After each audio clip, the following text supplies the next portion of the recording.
अस्सलाम वालेकुम नाज़रीन, मैं हूं अरसलान खोकर। आप देख रहे हैं PSL की बड़ी ट्रांसमिशन PSL 7 सर्च टेलीविज़न पर।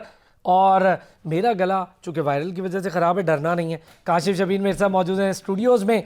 ज्वाइन किया है हमें तस्नीम समर ने न्यूजीलैंड से, और उनके साथ साथ कराची से नादरा मुश्ताक। तीनों सीनियर और जयद लोग हैं, स्पोर्ट्स के बारे में बड़ी ज़बरदस्त चीज़ें जानते हैं। काशिफ शबीर कमेंटेटर हैं, तस्नीम समर कमेंटेटर हैं, न्यूजीलैंड से हमारे साथ मौजूद होती हैं। नादरा सीनियर स्पोर्ट्स जर्नलिस्ट हैं, सीनियर स्पोर्ट्स एनालिस्ट हैं, और बहुत अंदर की खबरें नादरा के पास हमेशा होती हैं, तो मैं कभी कभी उनसे निकलवाने की कोशिश भी करता हूँ। अब्दुल कदीर राना हमारे ब्यूरो चीफ हैं, कराची स्टेडियम से रोज़ाना हमारे साथ लाइव मौजूद होते हैं। अंदर बाहर की सारी खबरें और टीम मैनेजमेंट क्या कर रही है, कैसे चल रही है, उसकी भी बात करते हैं। बहुत शुक्रिया आप तमाम हजरात का। काशिफ भाई, पहले तो कल का मैच, फिर ये जो आज चल रहा है, ये मैच की ज़रा बात करते हैं। डबल हेडर्स आ गए हैं, अब ज़रा मज़ा आएगा, गेम में दो मैचेस होंगे। सर, क्या हुआ है लाहौर और मुल्तान के मैच में? सबसे पहले तो मैं कहूँगा कि हमें अपने अल्फाज वापस लेने चाहिए जो हमने विकेट को बहुत क्रिटिसाइज़ किया पहले मैच के बाद। हमने कहा कि विकेट ख़राब है, विकेट ये है, लेकिन अगले ही मैच में विकेट ने बता दिया कि विकेट में कुछ नहीं है। It is all about batting, it is all about your temperament, your intent. Karachi king ने दोबारा वो इंटेंट नहीं दिखाया। नंबर एक, पहले मैच की बात करें तो लाहौर कलंदर ने इतना बड़ा टारगेट सेट कर दिया जो कि हमें लग रहा था शायद चेज़ नहीं होगा, लेकिन absolutely great batting again by Rizwan, जिसने ट्रेंड सेट किया और उसको पूरे सपोर्ट किया। शान मसूद ने बहुत खूबसूरत बैटिंग की। शान मसूद ने इस बार बताया कि मैं टेस्ट प्लेयर नहीं हूँ, मैं T20 भी खेल सकता हूँ। और फिर जो एंडिंग, आपकी बात को मुझे याद है, एक बार पहले आपने मुझे ये बात कही थी कि टेस्ट इज, मैं भी समझता हूँ, लेकिन test is the actual game. और टेस्ट प्लेयर, मेरा ये ज़ाती ख्याल है, हर टेम्परामेंट का होता है, हर तरह की गेम खेल सकता है। देखें, उसने क्रिकेटिंग शॉट्स खेलनी होती हैं, क्रिकेटिंग शॉट्स जो है वो सब में होती हैं। और दूसरी बात, मैं हमेशा ये कहता हूँ कि T20 के अंदर आपके पास 120 गेंदें हैं। अगर आप तसल्ली से खेलें, उन 120 गेंदों को प्रॉपर यूटिलाइज करें तो आप कोई भी स्कोर जो है वो चेज कर सकते हैं। और शान मसूद ने, रिजवान ने खुश दिल शाह की एंडिंग। और देखें, वो जो हम शुरू में बात कर रहे थे, जो आप कह रहे थे कि तमाम टीम्स का क्या खाका है, कैसी टीम है, तो मैं हमेशा कहता हूँ कि टीम कॉम्बिनेशन होता है। आपके पास ओपनर कैसे हैं, मिडिल ऑर्डर कैसे हैं, एंडिंग कैसी है आपके पास बॉलिंग कैसी है। तो ये मुल्तान सुल्तान ने दिखा दिया कि मुल्तान सुल्तान के पास टीम कॉम्बिनेशन बहुत ज़बरदस्त है। हर मोहरे ने अपने अपनी जगह पर प्रॉपर तरीके से काम किया, प्रॉपर अपना रोल अदा किया, और जिसकी वजह से थी कि वो लाहौर कलंदर को एक दफ़ा फिर हरा गए। फिर लाहौर कलंदर के साथ मैं समझता हूँ कि फिर वो बैड लक का अंसर शुरू हो गया। सर, अच्छा, एक और चीज़ भी, आज का जो दूसरा मैच है उस पर बात करूँगा, कराची और लाहौर का। आपको पता है रिवेलरी मौजूद है। चलिए मैं ज़रा सबको इन करता हूँ ना। Tasneem, last day I asked a question to you that it was a battle of nerve, it was a battle of testing two things, two different abilities gonna be tested yesterday, and I think one is a chasing ability, the other one is defending ability, and it was a very early stage of this game that the both teams were tested, the both abilities.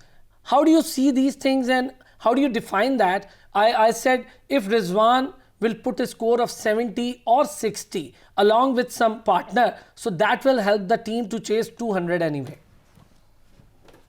I think Rizwan is a very smart captain, and I think that one of the advantages of the PSL right now for Pakistan in the long term is being able to test out their younger generation in terms of strategy and gameplay.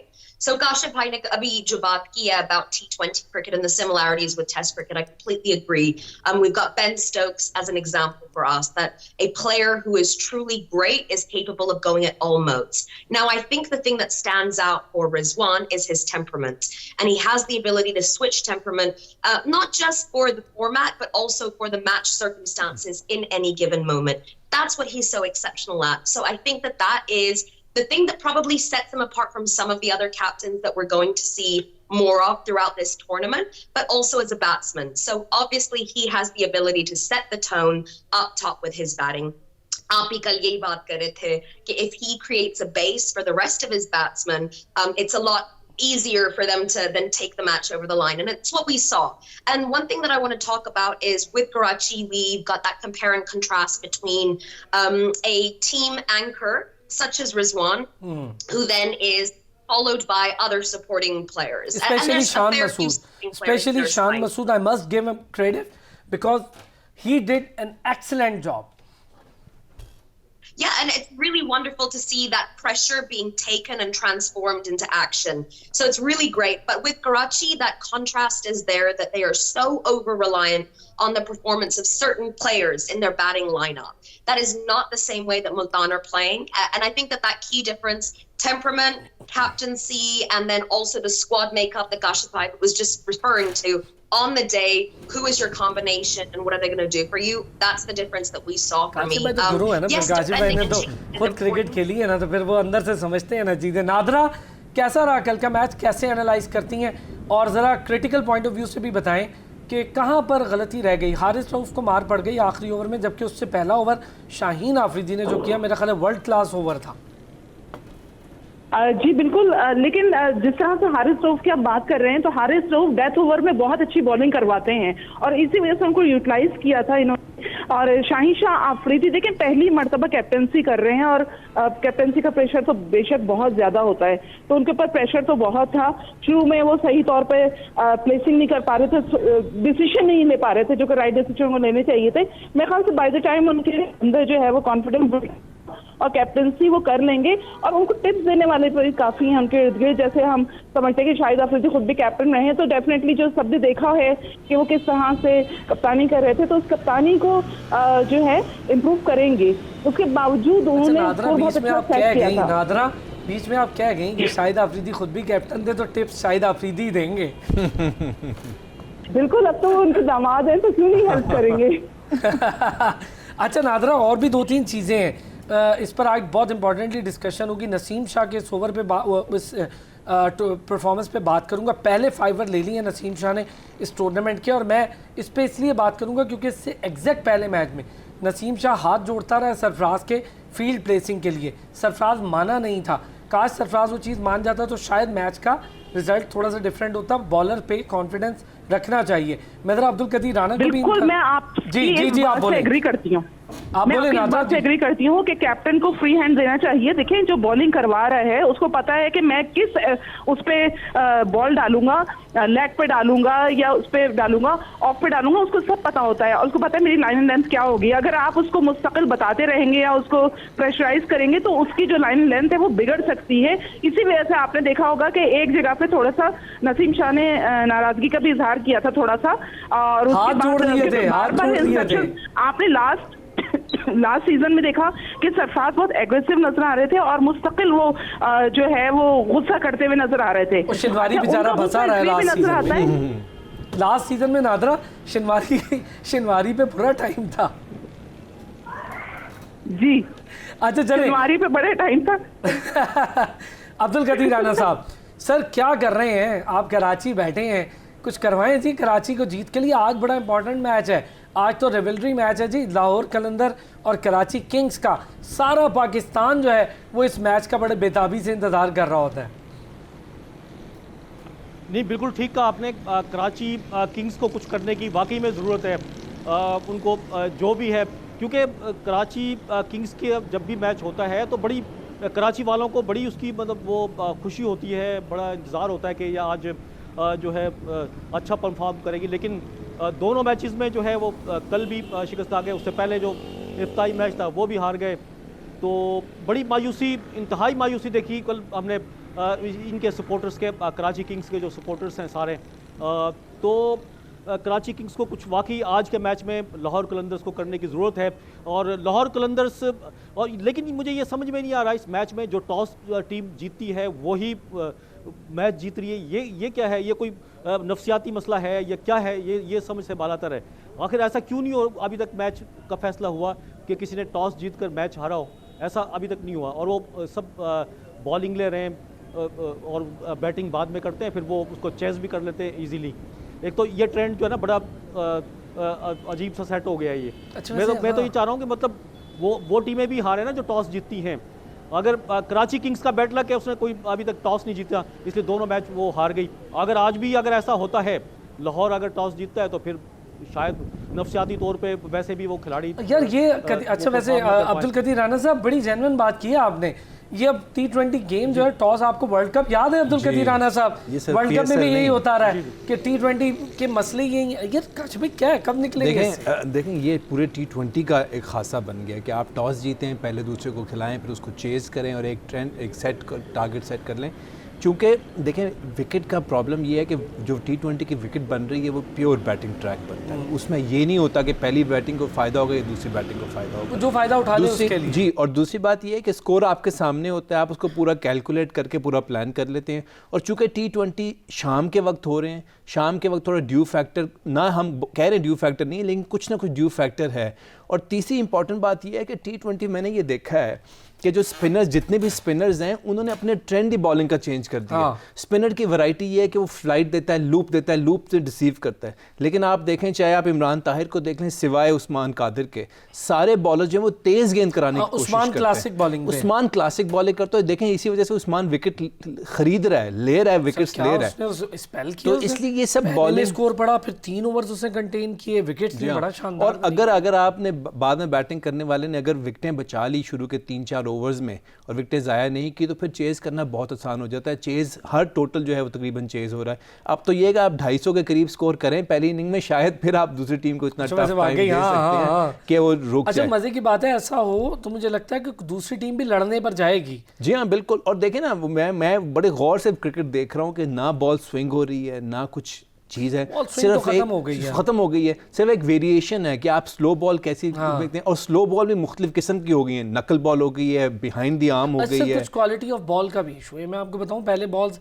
जल्दी swing लेना शुरू कर देती थी, जब से ये different Kookaburra ऐसे देखें, जो ड्यूक बॉल है, ड्यूक बॉल स्विंग ज़्यादा लेती है, इंग्लैंड की सरफेस पे खेलते हैं, उसमें होता है एटमॉस्फेयर का। जी हाँ, और कूकाबूरा जो है, और ख़ासतौर पे वाइट बॉल जो है, इसको स्विंग करना जो है बड़ा टेम्परामेंट और बड़ी महारत की काम है। शाइन ना हो जाए, शाइन। और उसके अलावा आपने भेजना है इसको सीम के ऊपर, सीम पे पड़ेगी तो ये बॉल मूवमेंट करेगी। लेकिन हमने ये देखा कि ये क्रॉस द सीम बॉल पकड़ते हैं और कोशिश करते हैं गेंद को गुड लेंथ से थोड़ा उठा के रखें ताकि शॉट खेलने में मुश्किल हो जाए। आप देखते नहीं है कि शुरू में ही आपने स्क्वायर लेग बाउंड्री पे ले लेते हैं और एक पॉइंट बाउंड्री पे ले लेते हैं और वहाँ पर बैट्समैन को खिलाना शुरू कर देते हैं इन्हीं शॉट्स की वजह से। लेकिन ओवरऑल ट्रेंड जो है क्रिकेट का, जिस तरह मैंने पहले भी कहा कि क्रिकेट का पूरा ट्रेंड ही चेंज हो गया, इतनी फास्ट क्रिकेट हो गई है, शॉट्स अजीब अजीब किस्म की शॉट्स आ गई हैं। अब वो गेम तो है नहीं कि आपने वी के अंदर खेलना है या आपने बड़े टेम्परामेंट से खेलना है। वो शॉट्स अब बुक शॉट नहीं रही हैं। जी अच्छा, कराची किंग्स की हम बात करें, मैं समझता हूँ कराची किंग्स का प्रॉब्लम ही बाबर आजम बन के रह गया है, क्योंकि पूरी टीम बाबर आजम के इर्द गिर्द रिवॉल्व कर रही है। बाबर आजम जो है वो बाबर आजम तेज खेलने वाला प्लेयर नहीं है। बाबर आजम ने स्ट्रोक्स खेलनी है प्रॉपर तरीके से, शुरू में स्टार्ट करेगा, फिर आहिस्ता आहिस्ता बिल्कुल। और बाबर आजम को एक सपोर्ट चाहिए, वो नहीं मिल रही ना। पाकिस्तान टीम में वो सपोर्ट देता है रिजवान, यहाँ वो सपोर्ट देनी है शर्जील ने। जिस दिन शर्जील ने स्कोर किया 60-70, वो मैच ये जीतेंगे। ओहो, इस पे करते हैं बात, ये जबरदस्त बात है। क्या कहती हैं तस्नीम, अग्री? बिल्कुल, I think कि बहुत अच्छी assessment है वैसे काशिफ भाई की। It's so much over reliance on Babar Azam, and this is the problem when you have an exceptional player. And his style is a little bit of a problem in these circumstances as well, because it does mean that pressure mounts up, and on those strikers, they have to go so hard from day dot, which isn't that easy on some of these surfaces. So I totally agree, and I think that it puts a lot of pressure on Sharjeel. But more than that, that lower order, how do you go from a 150 type of score to a 210 score, a 220? Exactly what Kashif is saying. Pitches that are prepared for T20 cricket are batting tracks. By and large, you're not going to see 90 all out unless you see terrible shot selection that day and maybe a couple of spinners having a field day. So I think that we've really got to think about, if a team wants to have success, it's great to put on a par 160, 170. But how are you going to take it from that level to your 210s, 220s? Because when you have a batting lineup that has Alex Hales, Colin Munro, Azam Khan, there is Asif Ali, there is the potential that you are trying to chase down scores that could be 210, 220, maybe even 230. Every single year we see T20 scores creep up higher and higher, and it's because of what Kashif is saying. You've got that dominance of finger spinners instead of wrist spinners now. You've got that bowling technique that is all about inducing false shots or trying to follow the ball. बिल्कुल सही, लेकिन तस्नीम इसके अलावा there is another different I have another different aspect and I'll talk about that. एक और भी मसला है, मैं चाहूँगा नादरा भी उस पर कमेंट करें। जब आप लीग क्रिकेट देखते हैं ना तो that's a totally different cricket, because you got player from different countries, you got players from different regions, a different mindset, a different abilities, a different training players. आपको जब team jail करनी होती है तो फिर आपको प्लेयर्स देख के उठा के करनी पड़ती है। लास्ट ईयर कोयटा के साथ भी ये इशू रहा है कि टीम जेल नहीं कर पा रही थी, और टीम अगर जेल ना कर पाए, बड़े से बड़ा प्लेयर उसमें उस तरह परफॉर्म नहीं कर पाता। नादरा क्या कहती हैं? जी, लीग्स जो है वो बिल्कुल आप सही कह रहे हैं कि लीग्स जो है वो वैसी नहीं है जिस तरह से आप सॉरी, इस वक्त मैं थोड़ा सा बिजी हूँ, मैं आपको पूरा सवाल भी नहीं सुन सकती हूँ। आपने लीग की क्या बात की है? अच्छा हाँ, ये नादरा, मुझे सबसे ज्यादा मजा आपके इस सवाल का आया है। नादरा मैं ही कह रहा हूँ, इतना लंबा मैंने सवाल कर दिया और ऊपर से मेरा गला खराब है। अब सुने मुझे, लीग मैं कह रहा हूँ डिफरेंट एक बिहेवियर की गेम है, क्योंकि पूरी दुनिया के मुख्तलिफ पॉकेट से आप प्लेयर चुनते हैं, और कोशिश ये करनी चाहिए ऐसे प्लेयर चुने जो जेल अप हो जाएं, क्योंकि बड़े से बड़ा नाम भी कभी आपकी लीग में परफॉर्म नहीं कर पाता। हमने कोयटा ग्लैडिएटर की तरफ से बड़े नाम देखे, फैफ डु प्लेसिस को देखा नहीं कर पाया, हमने क्रिस गेल को देखा नहीं कर पाया, लाहौर कलंदर से क्रिस लेन से लेके एबी डिविलियर खेल लिए, नहीं कर पाए। तो इसका मतलब है जब तक टीम जेल ना हो तो लीग क्रिकेट कामयाब नहीं है।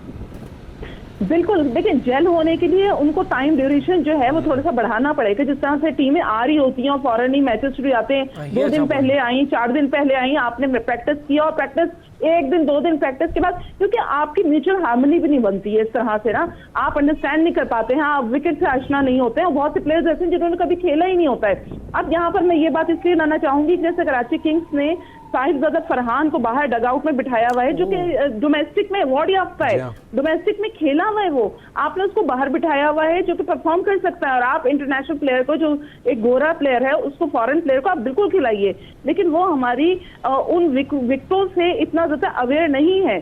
तो मेरा ख्याल है कि आप जब अपने लोकल प्लेयर्स को भी इंडक्ट ज्यादा करेंगे और चंद प्लेयर्स को, फॉरेन प्लेयर्स को मौके देंगे, या तो ये कि आप अपना जो ट्रैवलिंग की आइटनरी है उसको चेंज करें, थोड़ा सा लॉन्गर पीरियड के लिए इनको बुलाएं ताकि वो प्रॉपरली जो है वो जेल हो सके, आपस में खेल सके, आपस में उनको विकेट्स की पहचान हो सके। बहुत से प्लेयर जैसे विल स्मिथ फर्स्ट टाइम आए, उनको नहीं पता, वो समरसेट काउंटी में खेलते थे, लेकिन ये है कि लकी, अब मैं उसको क्रेडिट दूंगा, फर्स्ट टाइम आया है, फर्स्ट टाइम के पहले मैच में ही उसने क्या इंप्रेसिव परफॉर्मेंस दी है, what a good player he is. क्या कहती हैं? बिल्कुल बिल्कुल, देखिए उनकी समरसेट काउंटी में ही उनकी 82 की हाईएस्ट इनिंग थी, और उसके अलावा उन्होंने कभी सेंचुरी स्कोर नहीं की थी, और तकरीबन वो बिल्कुल करीब थे, रीच कर चुके थे। मतलब हम कहते हैं नर्वस 90s, तो मेरा नहीं ख्याल है कि वो नर्वस हुए थे, क्योंकि जिस वक्त वो खेल रहे थे, जिस तरह उन्होंने इनिंग को बिल्ड किया है, वो बिल्कुल फेयरलेस खेल रहे। और उन्होंने 97 की इनिंग, उन्होंने ये नहीं सोचा होगा कि मुझे सेंचुरी स्कोर करनी है और पाकिस्तान से तमगा लेकर जाना है। वो खेल को एंजॉय कर रहे थे। अगर आप उनकी बॉडी लैंग्वेज देखें तो उन्होंने बहुत खूबसूरती से खेला है। तो मेरे ख्याल से वो हेडलाइन में आ गए हैं। और अब समरसेट के अलावा इंग्लैंड में भी उनके ऊपर बात जरूर जारी हो चुकी होगी, उनके ऊपर डिस्कशन हो रहा होगा कि भाई ये समरसेट का ऐसा प्लेयर है जो कि हमारी नजरों में नहीं था। तो कम से कम पीएसएल से वो प्लेयर्स भी सामने आ गए उभर के, जो कि छुपे हुए थे। ये आपकी बात ठीक है नादरा। और फिल साल्ट हो गया, दूसरे प्लेयर्स हो गए, पीएसएल ने इतना बूस्ट दिया कि वो अपनी नेशनल टीम्स में गए। बहुत बड़े बड़े नाम है उसमें, मैं और बहुत सारे नाम ले सकता हूँ। अच्छा अब्दुल कदीर राना साहब, ये बताएं क्या खबरें हैं? सर इमाद वसीम फिट हो गया माशाल्लाह, खेल दिया। आमिर की क्या खबरें हैं, क्या मामला है? देखिए बिल्कुल आमिर, मोहम्मद आमिर जो है वो आपने जिस तरह कहा था ना कि कुछ करने की ज़रूरत है, ये करने की ज़रूरत है। मोहम्मद आमिर को ज़रूर जो है टीम में आना चाहिए। जब वो आ गए तो फिर ये कुछ हो जाएगा और कुछ ना कुछ ये, क्योंकि बॉलिंग अटैक बिल्कुल कमज़ोर है कराची किंग्स का और उसको लाजमी आना चाहिए इसके अंदर। अच्छा अब्दुल कदीर राना साहब, मुझे ये बताएं इस मामले पर ये कराची की जो मीडिया वाला हिस्सा है कराची की, वो इतना खामोश क्यों है? क्या कोई क्लियरेंस ही नहीं दे रहे कि भैया क्या मामला है, कब खेलेगा मोहम्मद आमिर, किस तरह से चलेगा? ये बड़ी अजीब सी बात है। और फिर जो दीगर प्लेयर हैं जिसमें जॉर्डन है या बाकी हैं, उनका क्या स्टेटस है, कुछ भी नहीं बता रहे होते। बल्कि इमाद तक का नहीं बताया, अचानक इमाद सही हो गया तो नहीं, कल नजर आया है मोहम्मद आमिर, आया है। मैं कह रहा हूँ ठीक है, बट क्या उसके बारे में कुछ बताएं तो, कि फुली फिट है, किस तरह से खेलेगा, कैसे आएगा टीम में, उसको डालना है नहीं डालना है, क्या करना है, ये क्या कहते हैं अब्दुल कदीर राना साहब? चले अभी मेरा जहाँ तक सवाल समझ में आया थोड़ी सी, क्योंकि यहाँ पर ऑडियो का मुझे मसला हो रहा है आज, बिल्कुल साफ मतलब वाला सवाल नहीं है। मोहम्मद आमिर के बारे में बात हो रही है, तो मोहम्मद आमिर बहुत ज़रूरी है, और आपने कहा ये वो क्यों नहीं आ रहा सामने, इस बारे में इंशाल्लाह आपको जल्द खबर जो है वो देंगे कि इसकी वजह क्या है, इतना लेट क्यों हो रहा है, क्या रीज़न है, चलेंगे। लेकिन मैं एक बात कहना चाह रहा था, कल जो है जो मैच ख़त्म हुआ, जब कराची किंग्स हारा है, तो लोग स्पेशली बाबर आजम को देखने के लिए स्टेडियम में आए, ख़वातीन भी उसमें थे, पूरी फैमिली आई हुई थी, तो वो उनकी आंखों में आंसू थे। वो कह रही थी मतलब मैं वहाँ से सिर्फ बाबर की ये कराची किंग्स को जीतने के लिए जीत देखने के लिए आई थी, लेकिन मुझे बड़ा डिसहार्ट कर दिया है बिल्कुल वो करके। तो बाबर आजम से बड़ी उम्मीदें हैं कराची वालों को कि वो कुछ ना कुछ आज के मैच में कम से कम लाहौर कलंदर्स को हरा दे और थोड़ा सा उनके दिल मुतमईन हो जाए। तो लेकिन और इससे एक मसला और भी है, यहाँ पर बच्चों पर पाबंदी लगा दी गई है 12 साल से, ये सब पता है आपको। तो यहाँ पर मुझे ऐसे वालिदैन भी मिले बेचारे रोते हुए, बड़े अफसुर्दा, वो अपने बच्चों को ही दिखाने के लिए लाते हैं मैच। तो वो बोले एक वालिदैन ने तो मुझे ये कहा कि मुझे है ना सर किसी तरह से 10 मिनट के लिए इजाज़त देते, मैं सिर्फ इसको दिखा के और वापस जाऊँगा, 10 मिनट से ज़्यादा लूँगा। यार मैं कुछ नहीं कर सकता, ये तो कोविड है, ज़ाहिर है कोविड की एक वबा है और पूरा वो बना है, इसमें बीमारी भी है, लेकिन बच्चों के जज्बात अपनी जगह है। कोई ना कोई इसका सोल्यूशन मतलब होना चाहिए, ये तो कोई SOPs ऐसी बनाई जाएँ। इसके बारे में PCB ने क्या कहा है अब्दुल कदीर राना, क्या कोई वाज़ेह बात हुई है? PCB ने कहा है कि हम इस पे कुछ काम करेंगे, क्योंकि कोविड प्रोटोकॉल्स की वजह से बच्चों को बचाया भी जा रहा है।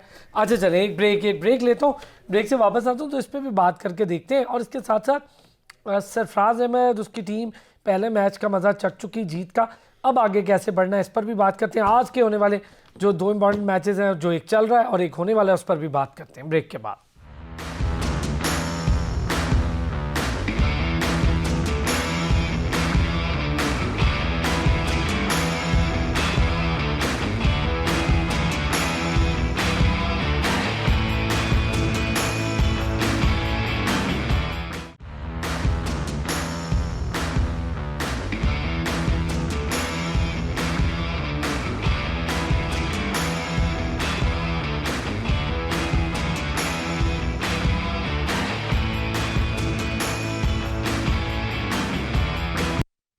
वेलकम बैक जी। ब्रेक पर जाने से पहले एक चीज़ अब्दुल कदीर राना साहब ने कही थी, मैं चाहूँगा इस पर बात भी करके देखें, बड़ी ज़रूरी चीज़ है। नए प्लेयर्स किस हद तक हम फाइंड कर पाए हैं। मुझे याद है कि जब बिशावर ज़ल्मी का पहला मैच हुआ तो यासिर की बड़ी बात हुई, जो उनके ओपनिंग के तौर पे सामने आया। बड़ा अच्छा खेला वो लड़का, लेकिन उसकी बड़ी बात हुई ये कहाँ से आ गया, अचानक कैसे आ गया, इसको कहीं नहीं देखा, लेकिन आया, नज़र आया, खेला भी।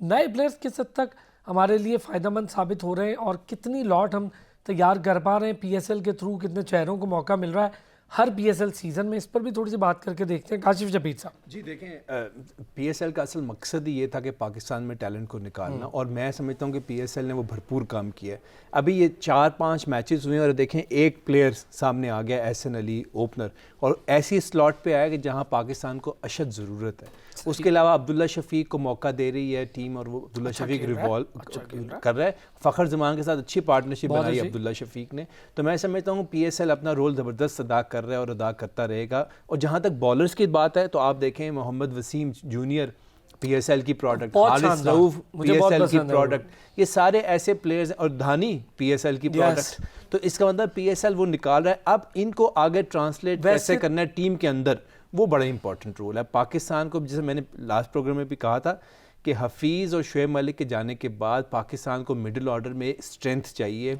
ऐसे प्लेयर्स चाहिए जो मिडिल ऑर्डर को संभाल सकें। देखें ओपनर, जो आप वाली बात है, सॉरी आपकी बात का, मिडिल ऑर्डर में हमें इसी कैलिबर के प्लेयर चाहिए। सबसे बड़ा मसला ये होता है कि प्लेयर तो आ जाते हैं, अब रिजवान बाबर ओपनर है, उसके बाद हम क्या देखें? उसके बाद आप क्या देख रहे हैं? आपके पास हैदर अली है, लेकिन हैदर अली कंसिस्टेंट नहीं है। आपके पास आसिफ है, लेकिन आसिफ का आपको पता है कि अगर आसिफ को 1-2 ओवर देंगे तो बहुत अच्छा है, लेकिन अगर आप 10-12 ओवर आसिफ को देंगे तो बिल्कुल नाकाम है। सुहेब मकसूद फिर वही 2-3 ओवर तक तो बहुत अच्छा है, ज़्यादा लंबा नहीं चल सकता। अब्दुल्ला शफीक ऐसा प्लेयर है कि जो गेम को आगे लेके जा सकता है। फ़खर ज़मान बड़ा डाइसी है, क्या आप उसको तीसरे नंबर पे खिलाएंगे या उसको ओपन पे लेकर आएंगे? तो इसलिए ये स्ट्रेंथ लाना काम है पीएसएल का। पीएसएल आपको ऑप्शंस दे रहा है, इन ऑप्शंस को आपने बखूबी देखना है और उसके बाद इसको यूटिलाइज करते हुए आगे टीम आपने ऑस्ट्रेलिया लेकर जानी है। ये सारा फॉर्मेट जो है मैं समझता हूँ सिलेक्टर्स को देखने की ज़रूरत है कि हमने पाकिस्तान की team for the world cup कैसे तैयार करनी है। ऐसे ट्रैक्स पे तैयार करनी है जहाँ पर बॉल बाउंस भी होगी, स्विंग भी होगी, सीम भी होगी, सारी चीज़ें वहाँ पर होंगी।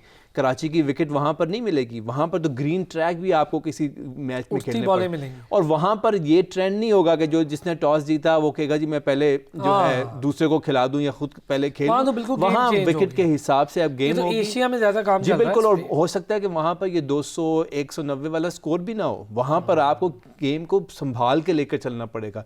पहले 6 ओवर सिर्फ मार धाड़ के ओवर्स नहीं होंगे, पहले 6 ओवर्स ऐसे होंगे जिसमें आपने विकेट बचानी है और शायद अगर आप 5-6 के हिसाब से भी स्कोर करें, विकेट आपके पास हो तो फिर बाकी में आप स्कोर कर सकते हैं। तो बॉलिंग डिपार्टमेंट, बैटिंग डिपार्टमेंट, और बैटिंग डिपार्टमेंट का सबसे इंपॉर्टेंट इशू जो है वो मिडिल ऑर्डर बैटिंग है कि मिडिल ऑर्डर में आप किस तरीके से आगे लेकर चलेंगे। तो ये सब चीज़ें जो हैं सिलेक्टर्स की देखने की है और मैं समझता हूँ कि पीएसएल बहुत बेहतरीन काम कर रहा है इसके बारे में। अच्छा Tasneem, do you see some concerns after Shoaib Malik and Hafeez? I think that the loss of a very solid middle order is definitely a problem. Experience is probably the real issue because Abdullah Shafiq and some of the other names that Nashafai just mentioned are excellent players, but by no means are they ready to take over the job that Hafiz and Malik have been consistently doing for some time. Records-wise, Hafiz and Malik have been amongst some of the strongest middle order players across the world in T20s. So that is something, it's tough shoes to step into. That's not necessarily how Pakistan are going to have to formulate their future. If your experience now comes in a different position, whether it's up top, finishers, bowlers, wherever that might be, you still have the ability to disseminate and translate that throughout your team. So like we saw Rizwan taking responsibility and taking lead up top of the batting order, that doesn't mean that that kind of technique can't work. We just need to find a strong, cohesive unit. Jaise Kashtai baat kar rahe the. This is a huge opportunity for selectors to have a better idea as to who could fit within the pre-existing Pakistan strengths and weaknesses as a side. अच्छा नादरा, मैं देख रहा हूँ Karachi Kings के squad में एक चीज़ मुझे बड़ी मिसिंग लग रही है। अगर मैं प्रॉपर बैटर्स की बात करूँ तो प्रॉपर बैटर में मुझे एक बाबर आजम का नाम नज़र आ रहा है जिसको हम सिर्फ बैट्समैन गए कि प्रॉपर बैटर है, और शर्जील नज़र आ रहा है कि वो एक प्रॉपर बैटर, लेकिन बाकी 3 आपने विकेट कीपर बैटर्स रख लिए हैं, मिडिल ऑर्डर बैटर रख लिया आपने। यानी 3 से मुराद मेरी ये, अगर आप क्लार्क को देखें तो वो भी विकेट कीपर है, उसके साथ रोहेल नज़ीर आपका विकेट कीपर हो जाएगा। मिडिल ऑर्डर में आप खिला नहीं रहे फरहान को और उसके साथ आपके पास आइन कॉकबेन मौजूद है। फिर ऑलराउंडर्स की भरमार है, बैटिंग ऑलराउंडर्स भी हैं, बॉलिंग ऑलराउंडर्स भी हैं। क्या कॉम्बिनेशन कुछ समझ आ रहा है कराची का? कैसे कराची की पिक के हवाले से क्या समझती हैं? ये जो कॉम्बिनेशन है आप समझती हैं आगे जाके बूस्ट लेगा? मैं तो बड़ी सरप्राइज्ड हूँ इस वक्त जो इन्होंने टीम सिलेक्शन की है। इसमें मुझे combination, to be very honest, मुझे समझ में नहीं आया फ्रॉम द डे वन कि किस तरह से इन्होंने पिक एंड चूज किया है। एक बैलेंस टीम जो होती है वो बैलेंस टीम मुझे नजर नहीं आती कराची किंग्स की। इसमें अगर आप देखें ऑलराउंडर्स बेशक ज्यादा हैं, ये भी देखें वो परफॉर्म कितना करने वाले हैं। उसमें आमिर यामीन की अगर मैं बात करती हूँ, ये वो प्लेयर है जिसको नेग्लेक्ट किया गया और इतना पिंच हिटर है, इतना जबरदस्त है आमिर यामीन।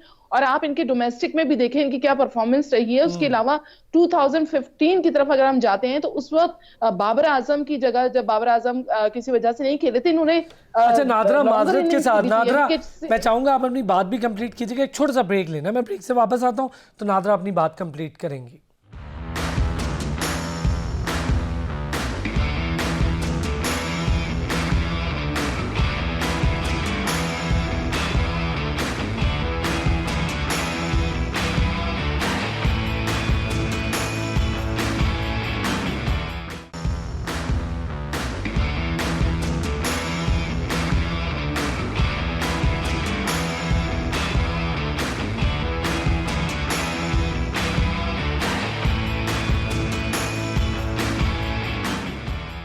अच्छा जी, वेलकम बैक। नादरा, अपनी बात कंप्लीट कीजिएगा। जी मैं यही बता रही थी कि कॉम्बिनेशन मुझे भी समझ में नहीं आया कराची किंग्स का, जिस तरह से उन्होंने टीम सिलेक्शन की है। आपने बहुत सारे ऑलराउंडर्स रखे, लेकिन उनकी परफॉर्मेंस के ऊपर भी नजर डालें कि वो परफॉर्म कर सकते हैं या नहीं। आपके फास्ट बॉलर्स कितने हैं? अगर हम सिर्फ मोहम्मद आमिर को लेके सारी जिंदगी ये कहते रहेंगे कि मोहम्मद आमिर नहीं है, तो मोहम्मद आमिर की तो अपनी परफॉर्मेंस सही नहीं है।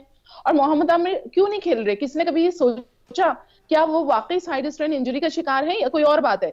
अगर हम कोई और बात की तरफ जाते हैं तो फिर वही बात सामने आती है कि कुछ अर्से पहले जब टीम सिलेक्शन के बाद मोहम्मद आमिर का कुछ रिफ्ट हो गया था, कराची किंग्स वो छोड़ना चाहते थे, बाद में उनको मनाया गया बहुत ज्यादा, और मनाने के बाद वापस टीम में लाया गया, जबकि वो कह रहे थे कि मैं छोड़ के किसी और फ्रेंचाइज को ज्वाइन कर सकते हैं वो। तो उसके बाद उनको वापस जो उनके नेगोशिएशन हुआ था मैनेजमेंट के साथ वो वापस हुआ, और फिर मोहम्मद आमिर रुके। लेकिन अभी तक मोहम्मद आमिर इंजर्ड है, अभी तक खेल नहीं रहे हैं। तो उसके पीछे क्या मोहरिकात है, क्या वजूहात है, क्या नादरा, है कि वो नहीं खेल रहे? तो ये तमाम चीजें सोचिए, तो हम मोहम्मद आमिर पे डिपेंड नहीं कर सकते। बिल्कुल आप देखिए, मैं आमिर अमीन की जी मेरी सुने, एक चीज क्लैरिटी भी नहीं है ना, बाकी टीम्स की तरफ से कोई ना कोई चीज सामने आ जाती है।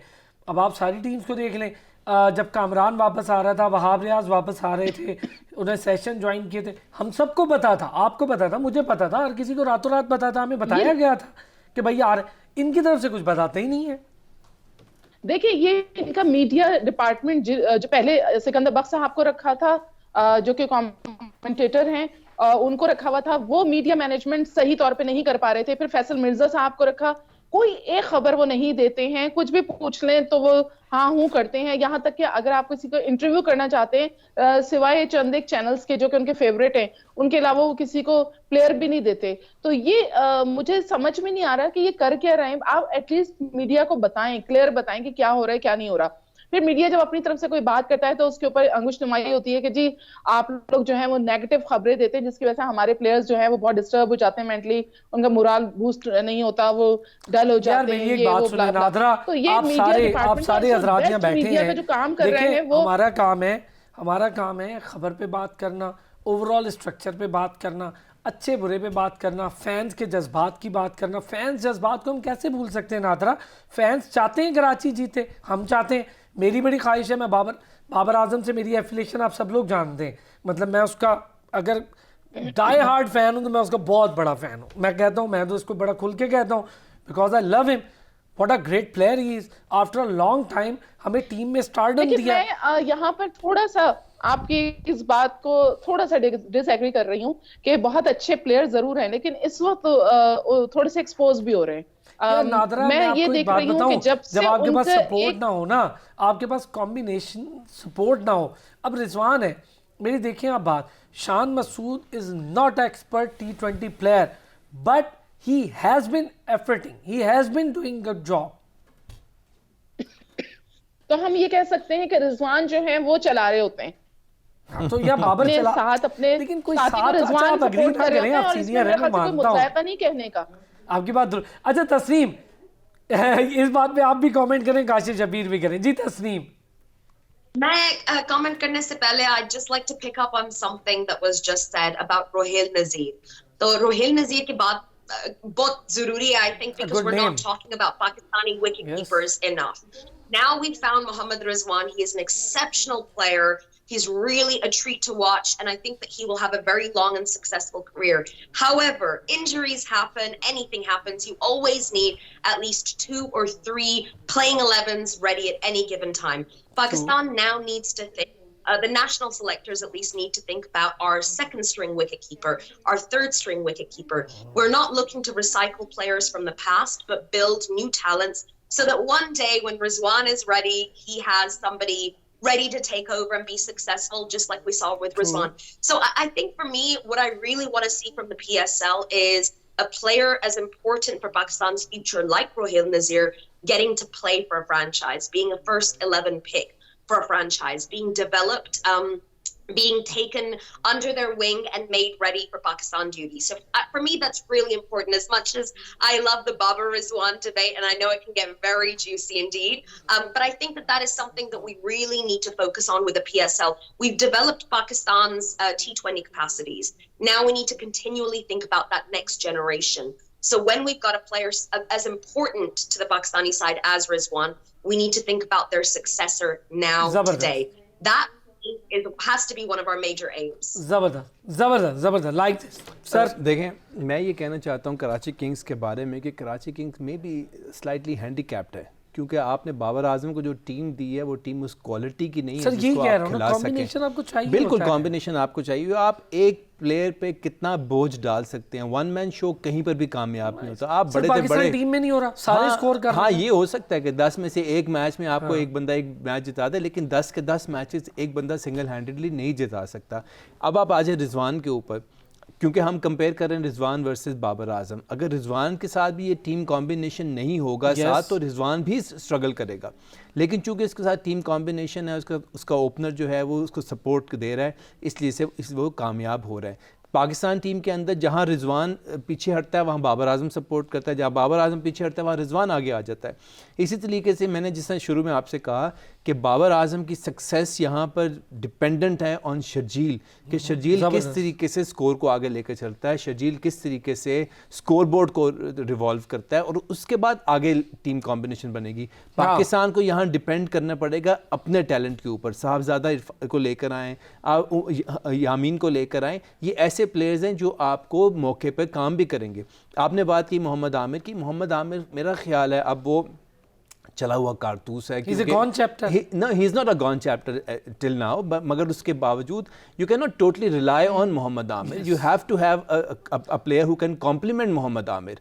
इस वक्त मोहम्मद आमिर के साथ भी एक सपोर्ट आपको चाहिए, वो बॉलिंग में आपको सपोर्ट मौजूद नहीं है। आप देखें इमाद वसीम जैसा मर्जी प्लेयर हो, लेकिन इमाद वसीम वर्सेस मोहम्मद नवाज, मैं समझता हूँ Mohammad Nawaz far better player as compare to Imad Wasim, क्योंकि इमाद वसीम के पास वो वैरायटी नहीं है जो मोहम्मद नवाज के पास है। फिर मोहम्मद नवाज के पास जो बैटिंग स्किल है वो इमाद वसीम के कंपेरेबल नहीं है। इसलिए it is all about combination. मैं समझता हूँ कराची किंग्स ने शायद ओवर एंथुजियाज़म की वजह से शायद वो कॉम्बिनेशन प्रॉपर बनाने में कामयाब नहीं हुए। उन्होंने एक चीज़ को छोड़ दिया है कि उनका बैटिंग स्ट्रेंथ अंदर में है ही नहीं। आपको मोहम्मद नबी को ऊपर लाना पड़ता है, ग्रेगरी को आप लेकर चले गए बहुत नीचे, ग्रेगरी भी परफॉर्म नहीं कर रहा, सर मोहम्मद नबी भी परफॉर्म नहीं कर रहा। जहाँ पर वन मैन डिसीजन हो ना, वहाँ पर ये मसाइल आते हैं। जहाँ पे टीम डिसीजंस ना हो, वहाँ पर ये इश्यूज आते हैं। ये आपको मैं बता रहा हूँ, नादरा को समझ आ गई है, बाकियों को भी आ गई है मैं क्या कह रहा हूँ। क्या कहते हैं अब्दुल कदीर राना, क्या ये एक वन मैन डिसीजंस ज़्यादा प्रॉब्लम कर रहे हैं कराची किंग के लिए? देखिए, मैं तो इतना जानता हूँ कि अगर मोहम्मद आमिर अगर टीम में नहीं खेल रहे कराची किंग्स के अंदर, तो उसका उस जैसा कोई दूसरा मतलब कोई बॉलर होना चाहिए, कोई ना कोई मतलब ये पहले ही डिसाइड करना चाहिए था। अगर इतना अच्छा बॉलर है वो, तो ये इवेंट से पहले ही कोई ऐसा बॉलर लेके आना चाहिए था कराची किंग्स को, ताकि अगर ये इतना बड़ा जिसका एक वो नफसियाती दबाव भी होता है ऐसे प्लेयर का सामने वाली टीम के ऊपर, तो ऐसा ही एक और होना चाहिए कराची किंग्स के साथ, ताकि अगर आमिर नहीं भी आ रहे तो दूसरा मतलब उसका तो दबाव बरकरार रहे, तब मतलब ये टीम जो है दूसरे पे नफसियाती तौर पे तो काबू पा सकेगी और फिर जीत भी होगी। बहरहाल चले देखें, आज मेरी तो दुआ है कि आज कराची किंग्स लाहौर कलंदर को हराए और ताकि कराची भी थोड़ी सी जीत का आगाज़ करे। मेरा तो आज यही कहना है। नहीं बोला, बहुत मुश्किल है। अच्छा, आप जब भी कहते हैं ना अब्दुल कदीर राना साहब, ये बात तो काशिफ भाई के आवाज़ निकलती है, काशिफ जबीर साहब की, ये बड़ा मुश्किल काम है। अच्छा नादरा, एक सवाल मेरा आपसे ही है। एक ड्राफ्ट के बाद एक मिनी ड्राफ्ट का मौका मिला था, उसमें ही कुछ चीज़ें सेटल कर लेती। मैं अरसलान इस बात पे हैरान हूँ कि कराची किंग्स के पास एक अरशद इकबाल बहुत अच्छा बॉलर आया, लूज किया, उसको लूज कर दिया। दानिश अजीज आपके पास थे, आपने उनको लूज कर दिया। एलेक्स हेल्स थे, आपने उनको क्यों नहीं कंटिन्यू किया? उनको रिटेन तो करते ना। बाकी आपके पास जो प्लेयर्स है आप सही पे यूटिलाइज नहीं कर रहे। आप आमिर यामीन को तो ऊपर लेकर आइए, जरा उनको खिलाएं तो सही। अच्छा, टोटली डिपेंडेंट है इस टीम। मुझे लगता है शर्जील खान जो है ना वो लाइबिलिटी है, वो सही तौर पर इस वक्त जो है वो उनके ऑफ पे मिलता है, लेग पे मिलता है उनको, तो लेग पे वो खड़े होके खेल सकते हैं। वो स्ट्राइक रोटेट नहीं कर पा रहे हैं, तो जिसकी वजह से बाबर को प्रॉब्लम का सामना करना पड़े। बाबर परेशान नजर आ रहे हैं। उनकी जो बॉडी लैंग्वेज है वो टोटली डिफरेंट नजर आ रही है। एक इंटरनेशनल कैप्टन जो कि लीग में इतना ज्यादा मुझे आवाज भागता नजर आ रहा है, तो उसके पीछे कोई ना कोई तो वजूहात है। ये वजूहात तो हम निकाल के रहेंगे। मैं एक बात यहाँ इस्लाम भाई, आप आगे बात चला रहे हैं, आपने मेरी टीम के बारे में आज बात ही नहीं की। इस्लामाबाद यूनाइटेड सर देखें, इस्लामाबाद यूनाइटेड ने 66 रन बना लिए, कोई विकेट नहीं गिरी अभी और 5वां ओवर है। आप टीम कॉम्बिनेशन की हम बात करें, टीम कॉम्बिनेशन क्या है? पॉल स्टर्लिंग और एलेक्स हेल ओपन कर रहे हैं, इसके बाद गुरबाज है, आजम खान है, आसिफ अली है, शादाब है, और 8वें नंबर पे जाके फ़हीम अशरफ की बारी आ रही है जो कि प्रॉपर बैट्समैन है। उसके बाद मोहम्मद वसीम अगेन ऑलराउंडर, हसन अली और अगेन ऑलराउंडर, बहुत अच्छा। मतलब आपके 10वें नंबर तक बैटिंग है। आप कॉम्बिनेशन देखें कैसा है, और ऊपर जब एलेक्स हेल और पॉल स्टर्लिंग जब स्कोर करके देंगे तो 166 रन बनाए उसने पेशावर ज़ल्मी ने। 168 पूरा स्कोर नहीं था, मैं डर रहा था कि इस विकेट के हिसाब से ऐसी स्ट्रेंथ होगी बॉलिंग की। और अब देखें, इसमें कोई बहुत बड़े नाम नहीं है इस्लामाबाद यूनाइटेड में, लेकिन कॉम्बिनेशन ऐसा है कि हर प्लेयर स्ट्रोक खेल सकता है। मतलब उन्होंने बिल्कुल अपने तरीके से रख ले। सर बहुत बहुत शुक्रिया। काशिफ शबीर, नादरा हमारे साथ मौजूद, तस्नीम समर हमारे साथ मौजूद थी, अब्दुल कदीर राना हमारे साथ मौजूद है। कल फिर 4 बजे होगी आपसे मुलाकात, अपना ख्याल रखिएगा।